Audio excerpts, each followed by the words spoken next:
The Lord be with you. A reading from the Holy Gospel according to John. Now a man was ill, Lazarus from Bethany, the village of Mary and her sister Martha. Mary was the one who had anointed the Lord with perfumed oil and dried his feet with her hair. It was her brother Lazarus who was ill. So the sisters sent word to him, saying, "Master, the one you love is ill." When Jesus heard this, he said, "This illness is not to end in death, but is for the glory of God, that the Son of God may be glorified through it." Now Jesus loved Martha and her sister and Lazarus. So when he heard that he was ill, he remained for 2 days in the place where he was. Then after this he said to his disciples, "Let us go back to Judea." The disciples said to him, "Rabbi, the Jews were just trying to stone you, and you want to go back there?" Jesus answered, "Are there not 12 hours in a day? If one walks during the day, he does not stumble, because he sees the light of this world.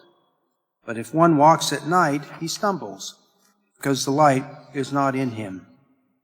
He said this and then told them, "Our friend Lazarus is asleep, but I am going to awaken him."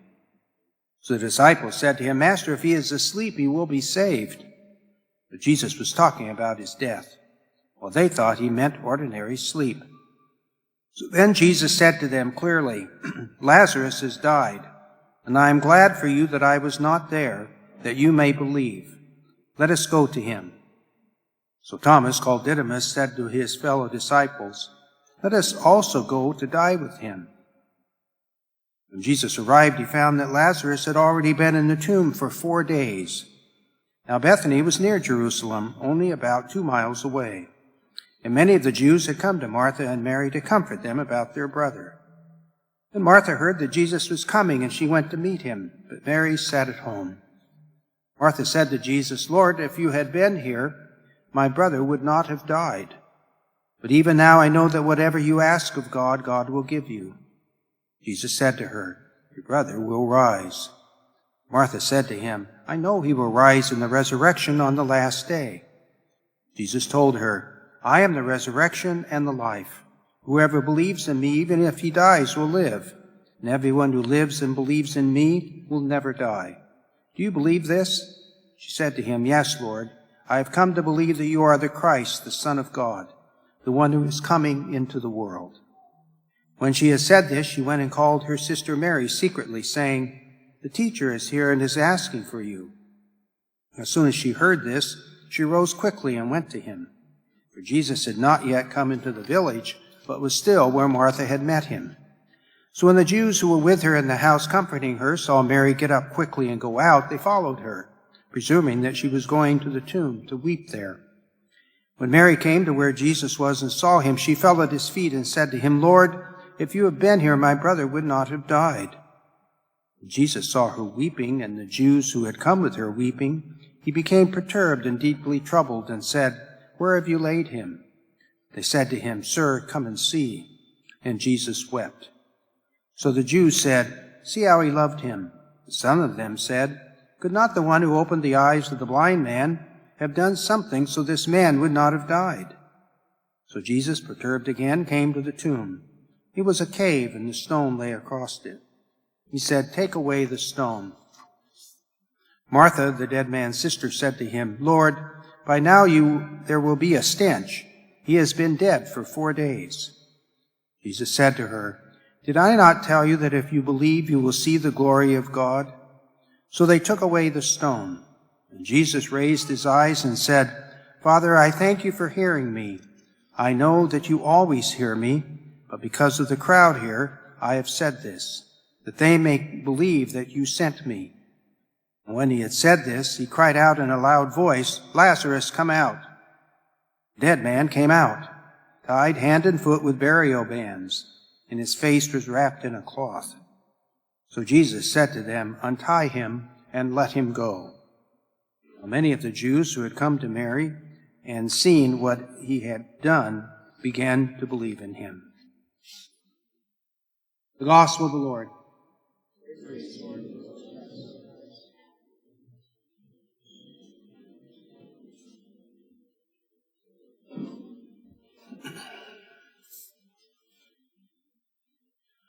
Lazarus, come out! Lazarus, come out! Now, if you had been in the crowd that day in Bethany, and you saw Jesus do this and heard him, you would likely be filled with fear and also awestruck. Jesus is yelling at a dead man to come out.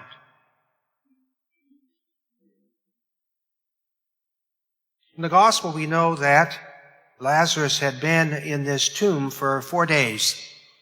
When Jesus suggested that they take the stone away, they said, oh no, it'll be too much stench. In a hot country like that, bodies begin to rot quickly. But he insisted, says, take away the stone. And so if you were in the crowd, you would watch Jesus start yelling at the entrance to this tomb, Lazarus, come out. Well, inside the tomb, it's probably dark in there, Lazarus opens his eyes. He hears Jesus' voice. He knows it's his voice. He's very familiar with the voice of Jesus. He hears Jesus calling him. And so he starts trying to get up. His body's been on this slab for 4 days. Every reason to believe he might be pretty stiff. He's been laying there for 4 days, not moving. He was dead. Now he's alive. He can't see anything because his face is covered up with a burial cloth. And he has trouble moving because they've tied his hands and feet together, which was the custom of the time in burying people. But nonetheless, Lazarus stands up. And he starts following Jesus' voice. Lazarus, come out. And so he begins to shuffle with his 2 feet tied together. The people outside, who sort of could probably hear a pin drop, what's going to happen? Jesus is yelling at the tomb, Lazarus, come out. And then they hear something. You can hear it. There's noise in the tomb. It's a shuffling sound.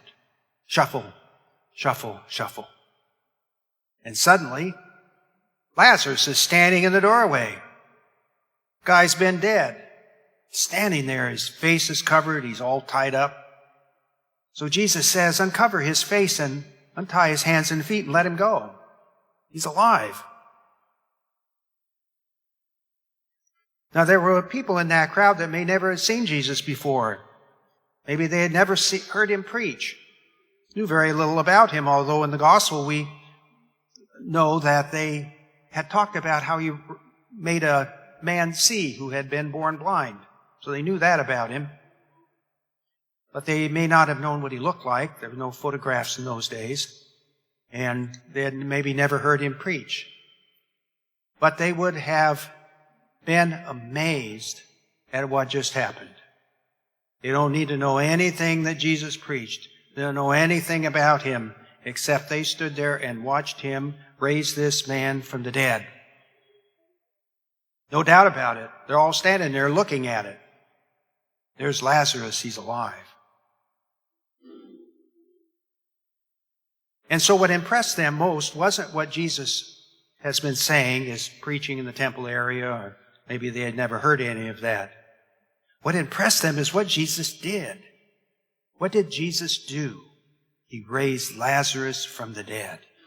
They don't need to know anything else other than through this action, Jesus is preaching the gospel to them. Preaching to them through his behavior, through what he does. And so we too, during this Lenten season, are called to live out our faith. Parents are responsible for teaching their children. So are grandparents with their grandchildren. Aunts and uncles, friends of the family, sharing the faith. Whether the children are 6 or 60, they still need to be taught. But what's more important than teaching the children? It's witnessing to the gospel. Witnessing by our lives. You can give your child the best lecture you ever gave them a week ago. And you can ask that child a week later, what did your parents say to you? Not a clue. One in one ear and right out the other. But ask the child, what did your parent do? And they will describe it in detail. They weren't listening, but they were watching. They watched their attitude. They watched how they talked to them. They watched all of that, the behavior. Not what they was said, it's how they behaved. And that's what Jesus did. He didn't preach. He raised Lazarus from the dead. And so we too are called to preach through our actions, to witness to the gospel in how we live. Not just say nice words. Talk is cheap, as they say. But it's doing it. That's what counts. And that's what Jesus is demonstrating in the gospel today. Next Sunday is Palm Sunday. I don't know about you, but Lent went by real fast for me. It seemed like it just started. And here we're coming to Palm Sunday next week. We have Holy Week coming. It's a chance for us to put one foot in front of the other. Turn off the TV, shut off the radio, put down your computer, put your iPhone away, and come to church. Come to church during Holy Week to walk this journey with Jesus, with God's people. We'll begin on Palm Sunday in the hall, passing out and blessing branches for you to process in, remembering when the people raised palm branches and sang Hosanna to the Son of David as Jesus entered his city of Jerusalem.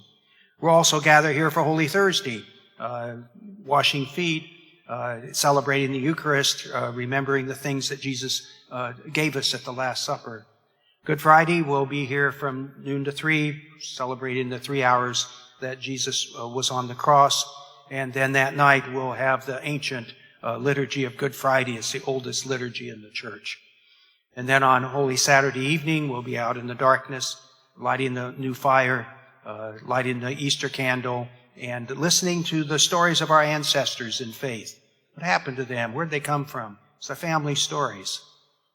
Then we'll enter the church. We'll bring people into the church as new Catholics, new Christians, and then we'll celebrate the Eucharist, celebrating the resurrection of Jesus. And of course, then on Easter Sunday at regular times, 8:30 and 11, we'll do the same, celebrating the resurrection of the Lord. But don't let this pass you by. Don't let it pass you by. Come, participate, do the action. It's not enough to do the thinking. It's not enough just to sit at home and say your prayers. That's all good, but it's not enough. What needs to be done is action, to do the behavior, put one foot in front of the other. Because if the gospel doesn't make you change your life, then it doesn't matter.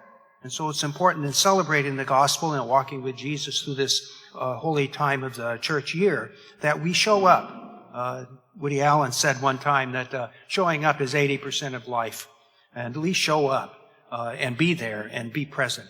And so that's what we're called to do in this Holy Week, and to not just teach the faith, but to live it and to demonstrate it to the people around us that the gospel is important to us because we make decisions and live our life in relationship to it, and it guides us as we journey to eternal life.